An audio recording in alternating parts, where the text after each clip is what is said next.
உங்கள் தந்தி1 தொலைக்காட்சியில் தினமும் ஒரு சர்ப்ரைஸ் மாலை 6 முதல் 7 மணி வரை காணத் தவறாதீர்கள். புதுக்கோட்டையில் நடைபெற்ற திமுக உறுப்பினர்கள் கூட்டத்தில் பிரியாணி சாப்பிட ஒருவர் முந்திக்கொண்டு ஓடியதில் சிலர் கீழே விழுந்து காயமடைந்தனர்.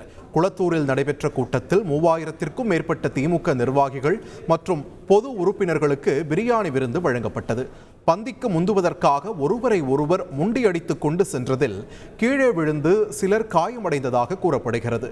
இதைத் தொடர்ந்து அவர்களை நிர்வாகிகள் கட்டுப்படுத்தி அனைவரும் சாப்பிடுவதற்கு வழிவகை செய்தனர்.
உங்கள் தந்தி1 தொலைக்காட்சியில் தினமும் ஒரு சர்ப்ரைஸ் மாலை 6 முதல் 7 மணி வரை காணத் தவறாதீர்கள்.